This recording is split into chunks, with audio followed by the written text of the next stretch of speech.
Today, my topic of physiology lecture is cell. तो cell को यूनानी में खलिया कहते हैं, खे लाम और ये खलिया और हिंदी में कोशिका कहते हैं। तो सेल का जो डेरिवेशन हुआ है, जो इसका सोर्स है, तो दो लैटिन वर्ड है। पहला लैटिन वर्ड है सेलुला, सेलुला, जिसका मीनिंग होता है स्मॉल रूम, छोटा सा रूम। और दूसरा लैटिन वर्ड है सेल एयर। तो सेल एयर जो है ये सेकंड लैटिन वर्ड है, जिसका मतलब टू कंसील, यानी छिपना, छिपाना। तो ये रॉबर्ट हुक जो है, रॉबर्ट हुक ने जो है मतलब एक प्लांट है क्वेरकस स्यूबर, क्वेरकस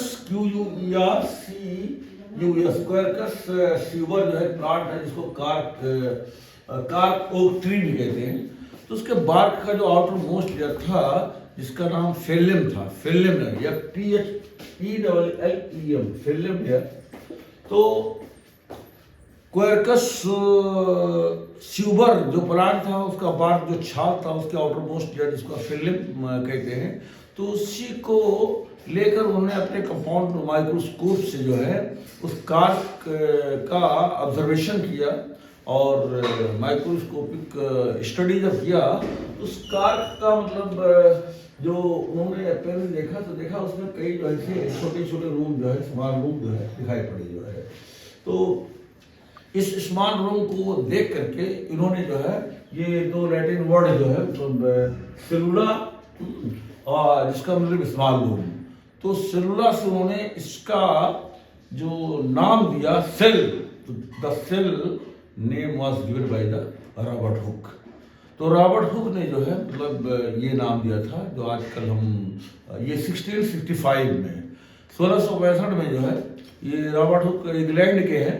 और ये मतलब इन्होंने एक बुक भी लिखा था जब इसका खोज हुआ था, माइक्रोग्राफिया, माइक्रोग्राफिया इनका जो है मतलब ये आता है रॉबर्ट हुक। और ये ज़ेरे क़यादत में रॉबर्ट बॉयल, जो एक बहुत ही मतलब फादर ऑफ या फाउंडर ऑफ मॉडर्न केमिस्ट्री, जो मॉडर्न केमिस्ट्री के फाउंडर है जो है, तो ये रॉबर्ट बॉयल, जिन्होंने मतलब जो इनके टीचर थे, वही ऑक्सफोर्ड यूनिवर्सिटी लंदन में ये रॉबर्ट बॉयल जो है उनके टीचर थे, जो है उनके ज़ेरे क़यादत में जो है मतलब ये केमिस्ट्री में मतलब केमिस्ट्री पढ़ रहे थे।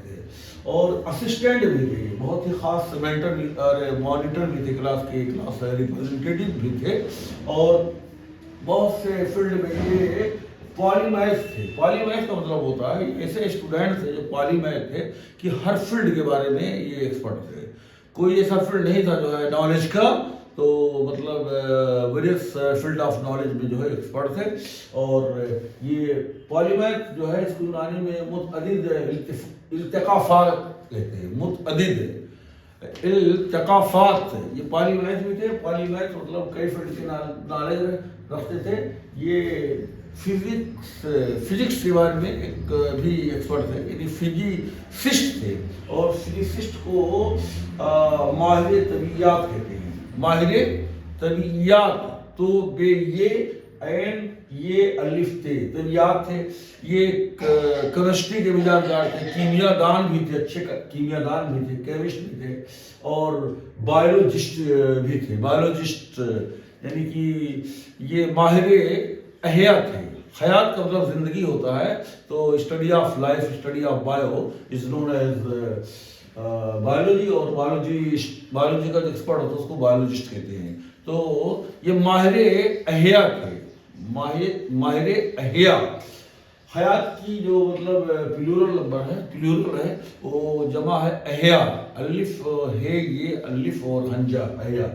और ये एस्ट्रोनॉमिस्ट भी थे, एस्ट्रोनॉमिस्ट भी थे, यानी कि माहिर अफलाक, फलक की जमा, फलक में आसमान होता है, अफलाक में जो है कई आसमान। तो माहिर जो है ये अफलाक भी थे और जियोलॉजिस्ट भी थे। जियोलॉजिस्ट मतलब माहिर तबकातुल अर्थ है। तो ये ज़मीन अर्थ के बारे में इनको पूरा डिटेल नॉलेज था, ज़मीन के बारे में इनको पूरा डिटेल मतलब नॉलेज था। और मेटेरियोलॉजिस्ट भी थे, ये माहिर इरशादुल जोया भी थे, माहिर इरशादुल जोया भी थे, और ये ऑर्गेनिस्ट भी थे। ऑर्गेनिस्ट मतलब होता है म्यूजिशियन, जो मतलब इंस्ट्रूमेंट हारमोनियम वगैरह, गिटार, शहनाई वगैरह जो बजाते हैं जो है। तो जितने भी म्यूजिशियन हैं जो है, जैसे ये A.R. रहमान है, ये कि तो ये सब क्वालिटी इनके अंदर मौजूद थी। रॉबर्ट हुक के अंदर जो है एक म्यूजिशियन थे, एक मौसीकीकार थे, और ऑर्गेनिस्ट को कहते हैं माहिर आज़िफ़ुल अरगन, माहिर आज़िफ़ुल अरगन। और एक कोरिस्टर भी थे। रॉबर्ट हुक एक कोरिस्टर भी थे। कोरिस्टर मतलब होता है जो सिंगर होते हैं, तो कहीं ग्रुप सॉन्ग होता है, कोई कव्वाली होती है, कोई गाना होता है, तो उसमें कई लोग जो है बैठते हैं, तो उसमें कोरस यानी साथ में ये गाना भी गाते थे जो है, बिल्कुल जाली रूस की तरह जो है, ये मतलब कोरिस्टर भी थे। और ये सर्वाइटर भी थे। सर्वाइटर और कोरिस्टर को यूनानी में कहते हैं आर्युल कुद्दास भी कहते हैं।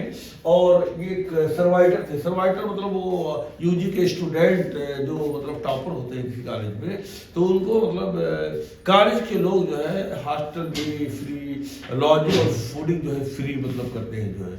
तो ऑक्सफोर्ड यूनिवर्सिटी लंदन में जिस हॉस्टल में रहते थे जो है, तो यूनिवर्सिटी ऑफ लंदन जो है वो वहाँ पर इनको फ्री में मतलब भोजन भी कराती थी, और फ्री में रहने के लिए भी मतलब हॉस्टल में जो है, तो इनका फ्री में मतलब एजुकेशन हुआ है, तो इसलिए सर्वाइवल भी थे।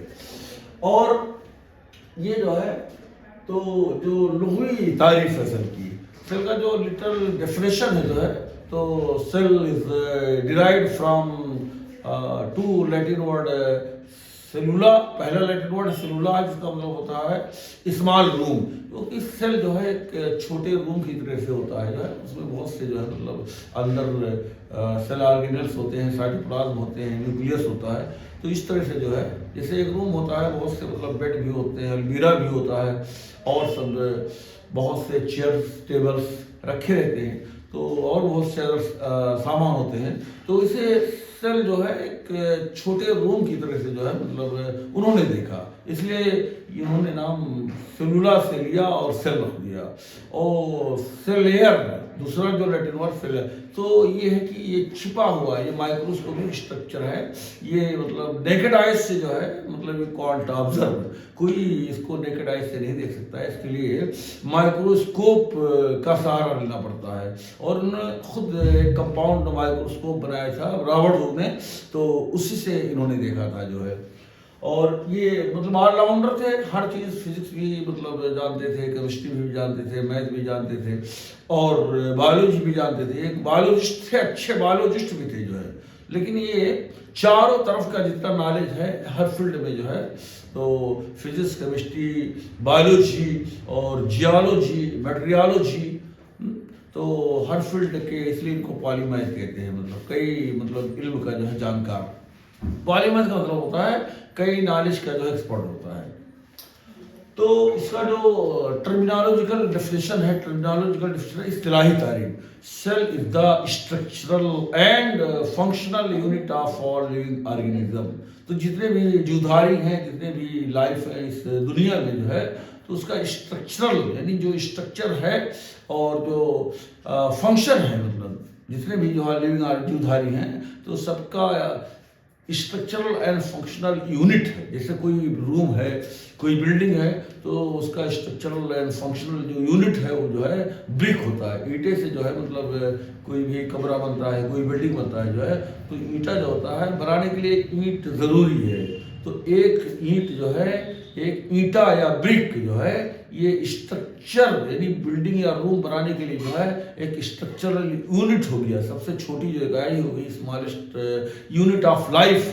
तो smallest unit of building is brick. तो बैंक की जो स्मॉलेस्ट यूनिट है, smallest unit of bank, reserve bank of India, तो एक रुपया होता है, सिक्का हो गया। तो उसी तरह से जो है कोई भी लिविंग ऑर्गेनिज्म मतलब बनने के लिए, बनाने के लिए, मतलब उसका जो स्मॉलेस्ट यूनिट है वो स्ट्रक्चरल एंड फंक्शनल, स्ट्रक्चर रहेगा तभी फंक्शन होगा। एनाटॉमी और फिजियोलॉजी दोनों जो है अगर एनाटमी है तो फिजियोलॉजी है, एनाटमी नहीं है तो फिजियोलॉजी नहीं है। तो उसी में मतलब बिल्कुल जो है कोई भी स्ट्रक्चर है तो फंक्शन है। तो structural and functional unit of for living organism including human being is known as cell. तो सेल का ये टर्मिनोलॉजिकल डिफिनेशन है। तो जैसे सेल का जो सेल दो टाइप का होता है, तो on the basis of presence of nucleus. देखिए सेल के अंदर अगर न्यूक्लियस प्रेजेंट है तो उसे यूकैरियोटिक सेल कहते हैं, यूकैरियोटिक सेल्स कहते हैं। कैरियोट मतलब होता है न्यूक्लियस, यू माने ट्रू। तो अगर किसी सेल के अंदर जो है मतलब ऐसे न्यूक्लियस हो सेंटर में तो that is known as eukaryotic cell. तो इसकी जो साइज होती है सबसे ये 10 माइक्रोन से लेकर के जो है यूकैरियोटिक की 10 माइक्रोन से लेकर के और 100 माइक्रोन तक होती है, 100 माइक्रोन से। और दूसरे टाइप का होता है जिसके अंदर न्यूक्लियस नहीं होती है, उसे प्रोकैरियोटिक सेल कहते हैं, प्रोकैरियोटिक सेल कहते हैं। प्रोकैरियोटिक सेल, प्रोकैरियोटिक मतलब होता है कि जिसके अंदर न्यूक्लियस ना हो, विदाउट न्यूक्लियस। लेकिन हाँ न्यूक्लियस की जगह पे जो है जो जगह होता है उसे न्यूक्लियोइड कहते हैं, न्यूक्लियोइड। तो वहाँ पर जो है मतलब डीएनए वगैरह होता है, क्रोमोसोम होता है, जैसे बैक्टीरिया हो गया, आर्की हो गया जो है। तो इसकी जो साइज होती है ये 1 माइक्रोन से लेकर के 5 माइक्रोन तक होती है। तो ये जो है प्रोकैरियोटिक सेल जो होता है उसका साइज छोटा होता है जो है। अब देखिए कोई भी सेल हो तो जैसे ह्यूमन बीइंग का 10 माइक्रोन से लेकर के और 100 माइक्रोन तक होता है। तो एक टर्म आता है एट्रोफी। एट्रोफी को जो है कहते हैं ज़बूर, ज़ाद मीम वाव रे। तो एट्रोफी अगर किसी सेल का साइज जो है अगर जो है मतलब छोटा हो जाए, जैसे नॉर्मल ये साइज है, ये नॉर्मल साइज है 5 माइक्रोन का। तो अगर इसका साइज जो है 5 माइक्रोन से जो है छोटा हो जाए, जो है 4 माइक्रोन हो जाए या मतलब 3 माइक्रोन हो जाए, तो this condition of cell is known as atrophy. तो decrease in the size of cell is known as atrophy. जैसे कि मतलब ओल्ड एज में क्या होता है कि मतलब आदमी का मतलब जितने भी बॉडी के सेल्स होते हैं, जितने ऑर्गन, वो तो एट्रोफी हो जाती है, साइज में मतलब छोटा हो जाता है। जैसे ब्रेन एट्रोफी हो जाती है, ब्रेस्ट एट्रोफी हो जाती है और सिकुड़ जाता है, रिंकल सब पूरी स्किन वगैरह जो है, तो स्किन के सेल की साइज छोटी हो जाती है जो है। तो ओल्ड एज में शेखूखत में जो है तो पूरे बॉडी की सेल की एट्रोफी हो जाती है, ओवेरियन एट्रोफी हो जाती है, यूट्राइन एट्रोफी हो जाती है। और दूसरा पॉइंट है हाइपरट्रॉफी। हाइपरट्रॉफी का मतलब होता है increase in the size of cell. कोई सेल है अगर ये 5 माइक्रोन का सेल है, अगर ये 10 माइक्रोन हो जाए, 10 माइक्रोन का हो जाए, 20 माइक्रोन का हो जाए, 30 माइक्रोन, तो उसको जो है हाइपरट्रॉफी कहते हैं। हाइपरट्रॉफी मतलब increase in the size of cell. जैसे कि मतलब ये जिम, जैसे सलमान खान जिम करते हैं मतलब और एक्सरसाइज वगैरह जो करते हैं जो है, तो ये जो है मतलब जो अपर लिम्ब का ये डेल्टॉइड मसल्स है, बाइसेप्स मसल्स है, ट्राइसेप्स, तो ये सब मतलब ये है उस सेल होता है, जो मसल सेल होता है उसकी साइज बढ़ जाती है जो है। तो increase in the size of cell is known as hypertrophy. तो हाइपरट्रॉफी को यूनानी में तज़ख्खुम कहते हैं, ते है, ज़ाद है, खे है, मीम है, तज़ख्खुम। और एट्रोफी को ज़मूर कहते हैं। और तीसरा है हाइपरप्लेसिया। हाइपरप्लेसिया का मतलब होता है increase in the number of cell. एक सेल है, अगर इस सेल ये डिवाइड करके जो है 2 सेल बन जाए, फिर उसके बाद 2 से 4 बन जाए जो है, तो नंबर ऑफ सेल, जब सेल की संख्या बढ़ती है तो उसको हाइपरप्लेसिया कहते हैं। एक तरह का ये माइटोसिस होता है जो है। तो इसको जो है यूनानी में वही चीज़ कहते हैं जो हाइपरट्रॉफी को तज़ख्खुम इससे भी कहते हैं जो है। इससे जो है चाहे हाइपरप्लेसिया हो चाहे हाइपरट्रॉफी हो, तो दोनों सेल का नंबर बढ़ेगा तभी ऑर्गन के साइज में इंक्रीमेंट होगा, बढ़ोतरी होगी। चाहे सेल के अंदर जो है हाइपरट्रॉफी हो, साइज सेल का साइज बढ़े तभी जो है ऑर्गन का मतलब इनलार्जमेंट होगा जो है। तो इस तरह से जो है uterus and breast the best example of the hypertrophy and hyperplasia. तो यूट्रस में और ब्रेस्ट में जो है ये हाइपरप्लेसिया माइटोटिक डिवीजन भी मतलब नंबर ऑफ सेल भी बढ़ते हैं जो है, और ब्रेस्ट में भी, और साइज भी जो है बढ़ता है हाइपरट्रॉफी के साथ साथ, दोनों साइमल्टेनियस चलता रहता है जो है। तो इस तरह से जो है hypertrophy the increase in the size of cell and hyperplasia the increase in the number of cells. और उसके बाद में मेटाप्लेसिया। मेटाबॉलिज्म मतलब conversion of one type of cell into another type of cell. अगर एक सेल है, मान लो columnar cell है, जिसे रेस्पिरेटरी ट्रैक्ट में ट्रेकिया के अंदर जो है जो मतलब सेल है म्यूकस मेम्ब्रेन में, वो कॉलमनर सेल होता है, सिलेटेड कॉलमनर सेल होता है। तो जो सिगरेट स्मोकर होते हैं, जो सिगरेट पीते हैं, तो उस धुएं से जो है वो जो सेल होता है कॉलमनर सेल, तो सिलिया डैमेज हो जाता है और सेल का जो वो होता है, शेप होता है, वो मतलब स्क्वेमस सेल बदल जाता है, चपटे सेल बन जाता है। तो कन्वर्जन ऑफ, अब यहाँ देखिए कॉलमनर सेल जो है स्क्वेमस सेल में चेंज हो गया ट्रेकिया के अंदर। तो इस तरह की चेंजिंग को जो है, तो conversion of one type of cell into another type of cell is known as metaplasia. तो मेटाप्लेसिया में क्या होता है कि एक सेल जो है दूसरे मतलब टाइप में बदल जाता है। वन टाइप ऑफ सेल जो है, एक तरह का सेल जो है दूसरे तरह के सेल में तब्दील हो जाता है, परिवर्तन हो जाता है, तो उसको मेटाप्लेसिया कहते हैं जो है। तो उसको यूनानी में जो है तखूले नसीजी कहते हैं। मेटाप्लेसिया को ते खे वाव लाम तखूले नसीजी कहते हैं। और डिस्प्लेसिया जो है, डिस्प्लेसिया जो है, इसमें क्या होता है, abnormal change in the size shape of the cell.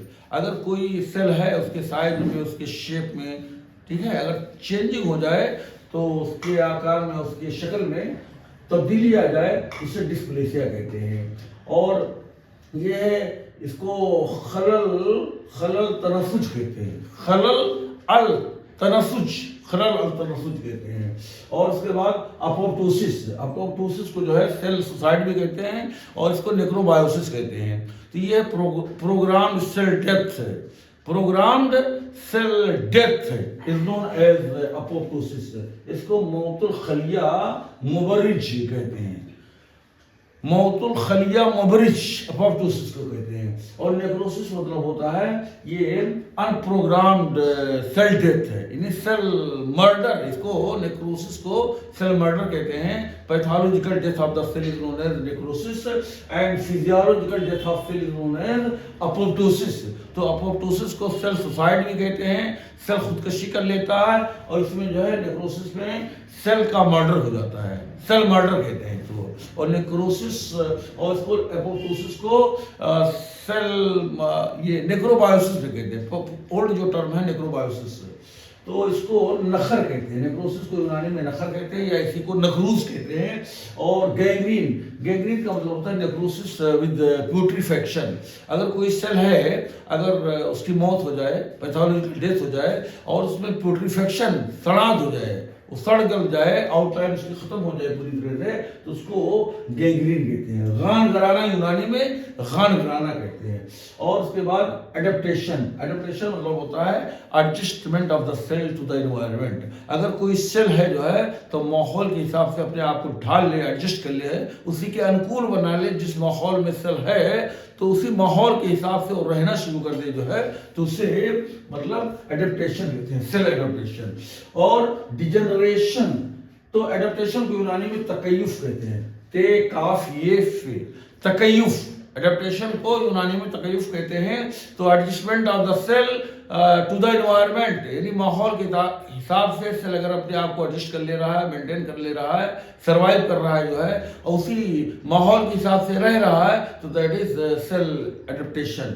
और सेल का डिजेनरेशन, इसको इन्हितात कहते हैं, डिजेनरेशन को इन्हितात कहते हैं। अगर कोई सेल है वो डैमेज हो रहा है, damage of the cell at the cytoplasmic level, कोई सेल है तो उसके अंदर साइटोप्लाज्म भी होता है और न्यूक्लियस भी होता है। तो न्यूक्लियस अगर सेफ और सेल जो है, जो साइटोप्लाज्म का जो पूरा माइटोकॉन्ड्रिया है, एंडोप्लाज्मिक रेटिकुलम है, लाइसोसोम है, ये सब जो है अगर डैमेज हो जाए, जो है साइटोप्लाज्मिक लेवल पर अगर डैमेज हो रहा है सेल जो है, लेकिन न्यूक्लियस सेफ है, तो that is known as degeneration. और डीजनरेशन को जो है ये रिवर्सिबल सेल इंजरी भी कहते हैं, reversible cell injury.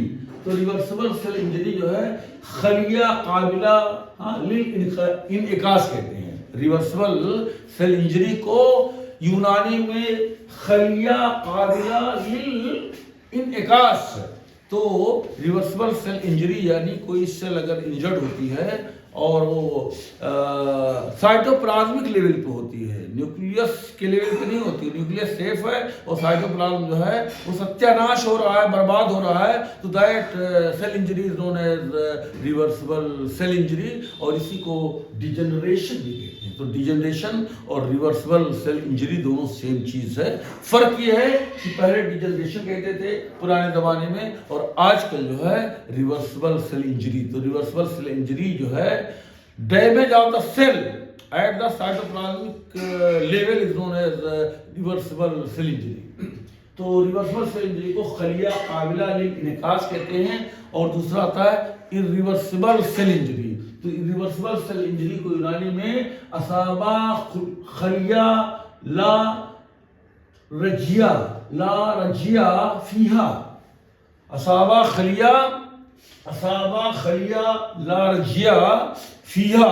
Irreversible cell injury को असाबा खलिया ला रजिया फीहा कहते हैं यूनानी में। और इरिवर्सिबल सेल इंजरी क्या होता है?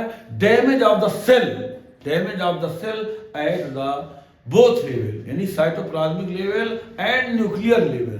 अगर कोई सेल है जिसका साइटोप्लाज्म भी डैमेज हो रहा है और उसी टाइम न्यूक्लियस भी मतलब डैमेज हो रहा है, अगर साइटोप्लाज्म और न्यूक्लियस दोनों डैमेज हो रहा है साथ साथ, तो that is known as irreversible cell injury, यानी नेक्रोसिस, मौत हो गई उसकी, पूरी तरह से मौत हो गई जो है। और ये है कि रिवर्सिबल सेल इंजरी जो है उसमें साइटोप्लाज्म डैमेज हो रहा है लेकिन न्यूक्लियस सेफ है, और बाद में वही न्यूक्लियस जो है मतलब अपने आप को रेप्लिकेट करके साइटोप्लाज्म की जितनी भी ऑर्गेनल्स हैं वो बना देता है। तो रिवर्सिबल सेल इंजरी, वो सेल अपने पुरानी हालत में आ जाता है, रिवर्सिबल सेल इंजरी, लेकिन रिवर्सिबल सेल इंजरी जो है वो अपने पहले पोजीशन पे नहीं आ सकता है। In this words I want to finish my lecture.